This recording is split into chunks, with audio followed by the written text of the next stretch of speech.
Now ये चार payment term जो है, उस चार पेमेंट टर्म से काम चलता है बैंक का, इंपोर्टर एक्सपोर्टर का। एक तो होता है एडवांस, सेकंड है डीपी। डीपी का मतलब है document against payment. DA, DA का मतलब होता है document against acceptance. And LC, that is letter of credit. ठीक है, तो ये चार पेमेंट टर्म्स जनरल मार्केट में यूज किए जाते हैं, मतलब these are the standard payment terms. अब ये स्टैंडर्ड पेमेंट टर्म्स में क्या है? एक तो एडवांस। एडवांस आप सबको भी पता है, मार्केट में जनरल है, जो डोमेस्टिक में भी चलता है। 5% से लेके 100% तक भी लोग एडवांस देते हैं, लेते भी है। ओके, ऐसे बस पकड़ के चलो, इंटरनेशनल बिजनेस में भी एडवांस वर्क करता है, 100% भी करता है। ओके, बट आप मुझे बताओ कि आप किसी को एडवांस कब दोगे? अगर आप कस्टमर हो, आप किसी को एडवांस कब दोगे? if it is repeated business. Okay, और So demand and supply. Like Like they need, there is a scarcity and they need immediately. So they will pay advance and they will book for consignment. हाँ, right right. और हम trust build हो जाएगा तब भी advance मिल जाएगा। Right, correct. और अगर हम लोग कुछ डिस्काउंट दे रहे हैं एडवांस अगेंस्ट में, तो भी एडवांस देगा। अगर हम लोग बोलेंगे कि 45 डेज क्रेडिट टर्म पे I am charging you 5% extra और 10% एक्स्ट्रा, एंड एडवांस में I will be giving you the discount, so probably to avail the discount he will pay advance. Okay, तो ये जो भी हमने कॉजेस देखे कि आप एज अ कस्टमर जब आप खुद होगे तो आप किसी को कब एडवांस दोगे। तो जब ये एक्सपोर्टर क्वेश्चन लोग उठाते हैं कि मार्केट में एडवांस नहीं मिलता तो धंधा कैसे करे, तभी आपका आंसर आपको मिला होगा। यस, लोग आपको एडवांस क्यों कब देंगे और क्यों देंगे, समझा? व्हेन वी सारे have the question, strong presence basically. तो सारे क्वेश्चन के आंसर लॉजिकली है ना, इसमें कोई ऐसे है नहीं कि ब्लेम करने की जरूरत है कि एक्सपोर्ट में एडवांस मिलता ही नहीं है। क्यों देगा भला? आप भी नहीं दोगे किसी को, right? Unless and until you have the convince about their presence, their credibility, their trust factor, their market position, ये जब तक आपको क्लियर नहीं होगा तब तक आप भी किसी को एडवांस नहीं देने वाले हो। इट्स द सेम थिंग कि आपको ये खुद को प्रूव करना पड़ेगा पहले मार्केट के लिए, तब जाके मार्केट आपके ऊपर ट्रस्ट करेगा, बिलीव करेगा। तो एटलीस्ट 10% तो कोई एडवांस देगा, या 20% तो कोई देगा, 30% तो कोई देगा। They will give you, because I have work on the 100% advance also. And तो मुझे पता है कि मिलता है, ऐसे कभी नहीं कि मिलता नहीं। लेकिन जब भी कोई बोलेगा कि नहीं मिलता ही नहीं है, मैं कहूंगी फिर अपने आप को क्वेश्चन पूछने की जरूरत है कि आपको क्यों नहीं मिल रहा है। तो पहले उस फैक्टर को क्लियर करेंगे, फिर जाके आगे के मार्केट में जाएंगे। This is the one. The second is क्यों कब नहीं मिलेगा। अगर फॉर एग्जाम्पल जैसे हमने लास्ट टाइम कल फर्स्ट लेक्चर में देखा था टारगेट मार्केट के केस में, कि अगर टारगेट मार्केट में टॉप मार्केट आपने चूज किया हो, अभी टॉप मार्केट ऑलरेडी सैचुरेटेड है, कंपटीशन ऑलरेडी है वहां पे।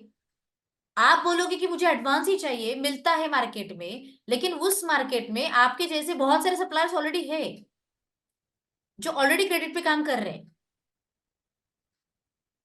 What the point? तो इस केस में वो बंदा आपके लिए एडवांस क्यों देगा? पॉसिबिलिटी शायद नहीं हो सकती, राइट? क्योंकि अगर समझो कि मैं बनाना मुझे लेना है and I am a banana exporter, जितने सप्लायर से मैं काम कर रही हूँ और मेरा एक रूटीन का सप्लायर है जिसके साथ मेरा अच्छा रिलेशन भी बना है और वो मुझे क्रेडिट पे देने के लिए तैयार है, क्योंकि मैंने 1 2 4 कंटेनर उससे किए हैं। अभी मेरा साइकिल घूम रहा है उसके साथ, महीने का मेरा क्रेडिट है, मैं एक कंटेनर भेजती हूँ, एक कंटेनर का पैसा देती हूँ, फिर से दूसरा उठाती हूँ, मतलब ये साइकिल मेरा चल रहा है। अभी दूसरा सप्लायर पिक्चर में आया क्योंकि मंदार के पास बनाना है, उसने मुझे अप्रोच किया, वो कहा मैं आपको बेस्ट सर्विस दूंगा, बेस्ट क्वालिटी दूंगा, बेस्ट प्राइस दूंगा, ये दूंगा वो दूंगा, लेकिन मुझे एडवांस में पैसा चाहिए। क्या लगता है? नहीं हो सकता है। मोस्ट लाइकली अवॉइड करेंगे हम लोग। हाँ, मतलब मेरा अगर अच्छा खासा बनाया है, 30 दिन का क्रेडिट मुझे मिल रहा है, तो मैं क्यों किसी को एडवांस दूंगी? It's like that. Okay, unless unless अगर आपके प्राइस में सच में कंपैरेटिवली डिफरेंस आ रहा है, कुछ स्ट्रॉन्ग रीजन चाहिए। कुछ तो होना चाहिए स्ट्रॉन्ग रीजन कि हो सकता है कि प्राइस में कंपैरेटिवली डिफरेंस आ रहा है, तो भी मैं 100% तो नहीं दूंगी, नहीं, मैं शायद कुछ दूंगी। लेट्स टेस्ट यू, कि आपको ट्राई करती हूँ पहले। It's like that. So these are the logical things. तो आप उस लॉजिक के लिए क्लियर करो खुद के बिजनेस को, ताकि एटलीस्ट मतलब मार्केट में क्वेश्चन पूछने की जरूरत पड़ेगी ही नहीं आपको, अपने आप लोग देंगे।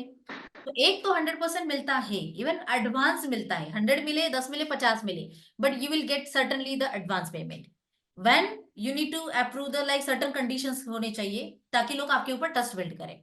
This is the one. The second, market accordingly choose करो। अगर आप टॉप मार्केट में जाओगे और आपका प्रेजेंस भी अच्छा है, तो भी शायद मार्केट नहीं दे पाएगा, क्योंकि वहां पे बहुत सारे लोग ऑलरेडी आपसे भी अच्छे हैं बने हैं और वो क्रेडिट पे सप्लाई कर रहे हैं। So it's like that, okay, but just be continue with that, मिलता है advance. The next is document against payment, इसको डीपी कहा जाता है।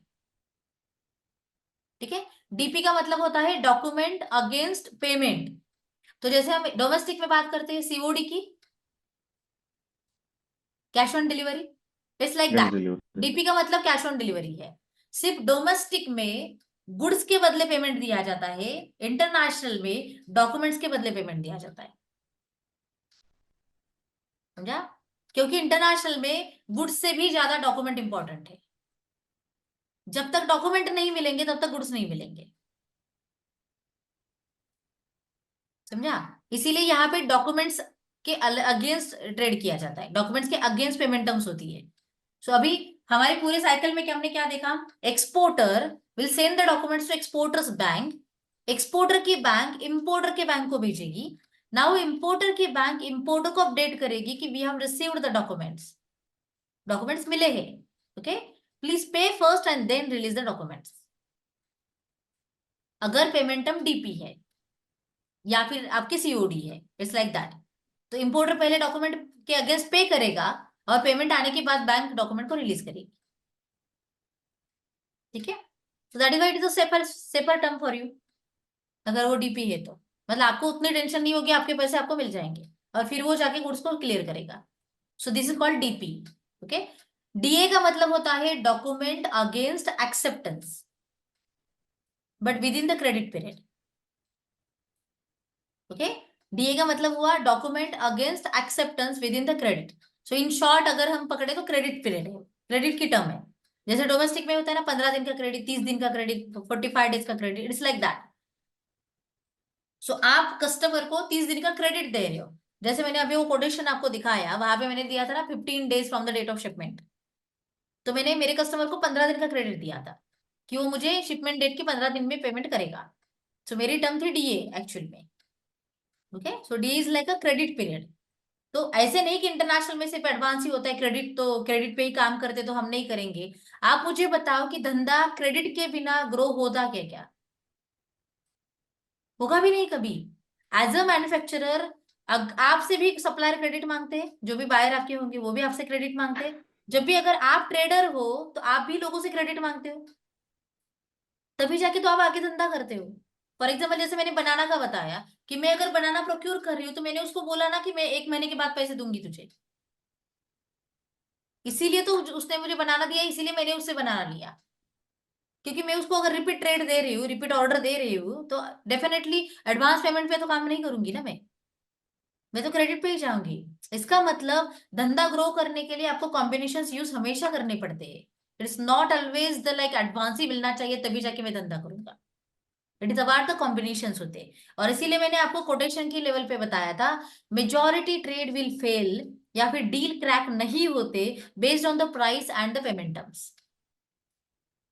यहाँ पे ही लोग मतलब मार खाते हैं हमेशा, कि आप आगे नहीं चलते हो, आप अपने ही लेवल पे स्टक हो जाते हो कि नहीं मुझे ऐसे ही करना है, या फिर ऐसे हो तो ही मैं डील करूंगी। सो कुछ ना कुछ तो रिस्क आपको ही लेनी पड़ेगी, कुछ रिस्क उसको भी लेनी पड़ेगी। ऐसे होगा नहीं ना। ट्रस्ट इज द फाउंडेशन, एक दूसरे के ऊपर ट्रस्ट रख के ही आगे चलना पड़ेगा। So this is that. So एक तो क्रेडिट हुई। अभी नाउ अगर आपको बिजनेस में सेफर चलना हो तो कहा जाता है कि इन 3 पेमेंट टर्म्स के कॉम्बिनेशन में यूज करो, एडवांस, डीपी, डीए, कॉम्बिनेशन में यूज करो। लाइक फॉर एग्जाम्पल 20% एडवांस दो, 30% अगेंस्ट डॉक्यूमेंट दो एंड 50% अगेंस्ट द क्रेडिट दो। अभी इस केस में क्या आप भी सेफ हो, वो भी सेफ है, 50% की रिस्क दोनों ले रहे हैं। What the point? सो अगर वो उसके लिए रेडी होगा तो इसका मतलब वो जेन्युइन है उतना ही, उसको भी धंधा करना है, इसलिए वो भी मान रहा है आपके लिए, right. So it's like that. So you can convince to the customer for the combination. Don't stick with the only one. तो ये आपके लिए भी बेनिफिट होगा, उसके लिए भी बेनिफिट हो सकता है. So it is one of the strategy. Okay. Now the next term is letter of credit. So what is letter of credit? अगर मैंने कहा कि चलो 30 दिन का क्रेडिट मैंने दिया कस्टमर को, लेकिन 30 डेज के बाद उसने मुझे पे किया ही नहीं. Okay, so it is fraud. Security based payment. हाँ, सो वो फ्रॉड हो गया. अभी 30 दिन के बाद अगर उसने पे किया नहीं तो वो फ्रॉड हो गया, वो डिफॉल्ट निकला. अभी now how to like safeguard this default, कैसे आप सेफ्टी रख सकते हो? Then letter of credit is the payment term that will give you like that will work as a bank guarantee. Okay, LC work करती है bank guarantee के through. So bank guarantee का मतलब क्या हुआ? इंपोर्टर आपको कमिटमेंट दे रहा है कि with in 30 days I will pay you. But अगर इंपोर्टर ने खुद की कमिटमेंट फेल की तो now nobody is taking the responsibility, right? But with the LC, importers bank is taking the responsibility that they will pay you. ये समझा? मतलब क्या हुआ इसमें? अगर इंपोर्टर फेल हो जाता है, डिफॉल्ट निकलता है, फ्रॉड निकलता है, लेकिन अगर आपकी पेमेंट टर्म एलसी हो, लेटर ऑफ क्रेडिट हो, तो इंपोर्टर की बैंक आपको गारंटी देती है कि they will pay you. Okay, so इसीलिए एलसी ट्रेड सेफर माना जाता है कि आप एलसी पे डील कर सकते हो. अभी एलसी कौन इशू करता है? तो LC always issued by the importer, exporter नहीं. हमेशा इंपोर्टर ही इशू करता है एलसी. बैंक क्यों गारंटी लेगी इंपोर्टर की? क्योंकि एलसी जब इशू करता है इंपोर्टर तो एलसी की लिमिट बैंक के पास रखनी पड़ती है उसको. जैसे हमारी सीसी लिमिट होती है, वैसे एलसी की लिमिट उसको रखनी पड़ती है. तो जब भी वो फ्रॉड करता है या फेल होता है तो बैंक उसकी लिमिट सीज करके उसको आपको पैसा देती है, राइट? और जिस मतलब ये भी एक साफ है ना कि अगर वो लिमिट दे रहा है, मतलब आपको एलसी दे रहा है, इसका मतलब वो जेन्युइन है उतना भी. बैंक के पास अगर उसकी लिमिट है, इसका मतलब उसका धंधा है, तो इतने भी तो लॉजिकल पॉइंट्स क्लियर है उसके लिए. तो इसलिए एलसी आपके लिए सेफर फर्स्ट ट्रेड होगा. ओके, नाउ एलसी एग्री के केस में मिलती नहीं है, क्योंकि एग्री एक तो पेरिशेबल ट्रेड है. एलसी के डॉक्यूमेंट से बैंक के थ्रू ही रूट किए जाते हैं, मतलब ये सारा बैंकिंग ट्रांजैक्शन हो गया क्योंकि बैंक गारंटी ले रही है. तो अभी पेरिशेबल ट्रेड में उतना टाइम पीरियड रहता ही नहीं ना कि वहां पे बैंक के थ्रू जाए तो वहां तक कंटेनर पहुंचेगा और क्लियर ना हो पाएगा, तो फिर शायद डिटेंशन लगेंगे, डैमेजेस हो जाएंगे. इसीलिए एग्री के केस में मेजॉरिटी तौर पे एलसी का ट्रांजैक्शन नहीं किया जाता. In the agri it means perishable trade only. Non perishable में एलसी मिलती है, स्पाइसेस मिलती है, फूड के लिए मिलती है, राइस के लिए मिलती है, शुगर के लिए मिलती है, राइट? तो सारे ट्रेड में आपको एलसी मिलती है. This is the thing. और एग्री छोड़ के सारे बाकी सारे सेक्टर्स के लिए आपको एलसी मिलती है. टेक्सटाइल हो, हैंडीक्राफ्ट हो, केमिकल हो, इंजीनियरिंग हो, सबके लिए मिलती है, क्योंकि उसके लिए कोई शेल्फ लाइफ का क्राइटेरिया नहीं है. Okay, so LC is possible, so you can issue the LC, you can get the LC payment term. Ma'am open LC ले सकते हैं ना, इन केस रिपीटेड बिजनेस कर रहे हैं हम लोग एंड ही open is LC repeated committing business पे ही मतलब पॉसिबल है. अगर आपकी same order, same country, same buyer, सब सेम रिपीट हो रहा है तो आप ओपन एलसी ले सकते हो. अदरवाइज तो क्लोज एलसी आएगी. like if I made a contract for 5 containers and right. the payment is like जैसे कि शेड्यूल दिया उसने कि मुझे हर वीक एक कंटेनर भेजो for example. So I can ask him for an open LC for one container and he has to pay at site at every container clearance. वो होता है, बट उसके लिए कंडीशन बस इतनी है ना कि आपका same destination, same container, same सब सारी चीजें सेम होनी चाहिए. उसमें कोई चेंज आया तो फिर वो नहीं चलेगा. ठीक है, तो एलसी के लिए इतना याद रखो कि एलसी जब सेपस पेमेंट टर्म, हमेशा आपको इरिवोकेबल लेटर ऑफ क्रेडिट ही इशू करना है. इरिवोकेबल का मतलब होता है non cancellable letter of credit. ठीक है, कैंसलेबल नहीं. सो आपको irrevocable letter of credit open करना है. So this is all about the payment terms. अभी पेमेंट टर्म्स आपको कॉम्बिनेशन में यूज करना सीखना है, कस्टमर को कन्विंस करना है, निगोशिएट करके लो. आपके बेनिफिशियल के लिए, उसके बेनिफिशियल के लिए, दोनों का फायदा देखो और you can finalise the trade. कभी कभी ये भी होता है जैसे कि फॉर माय करंट कंपनी, जैसे कि अभी आप I am an employ for company, तो हम लोग क्या करते हैं कि और एक एज अ पॉलिसी. सो अगर हम लोग किसी से इंपोर्ट कर रहे हैं तो हम लोग बोलते हैं कि unless they have a credit rating issued by any reputed agency, we will not give credit. So unless कोई क्रेडिट रेटिंग एजेंसी अगर जब तक उनको नहीं देता है कोई क्रेडिट रेटिंग, तब तक वी विल नॉट इम्पोर्ट. तो एक वो होता है ना, प्लस ए सी हाँ, ये माइनस रेटिंग सी. होती है, राइट. हाँ, So unless they don't have any rating, so company as a policy will think, no, we will ask for the advance payment. So maybe that can be with the importer. Importer भी यही कर सकता है कि they will ask you for the rating. इस case में आप एक काम कर सकते, लाइक एज अ स्टार्टअप आप हम इतना सारा खर्चा करने के लिए तो जा नहीं सकेंगे, रेटिंग एजेंसीज ये वो सारी चेक करो वगैरह, तो हमारे कॉस्टली हो सकता है। तो इस केस में आपके लिए आप बैंक के पास जा सकते हो and you can request to the bank to verify the LC. Okay.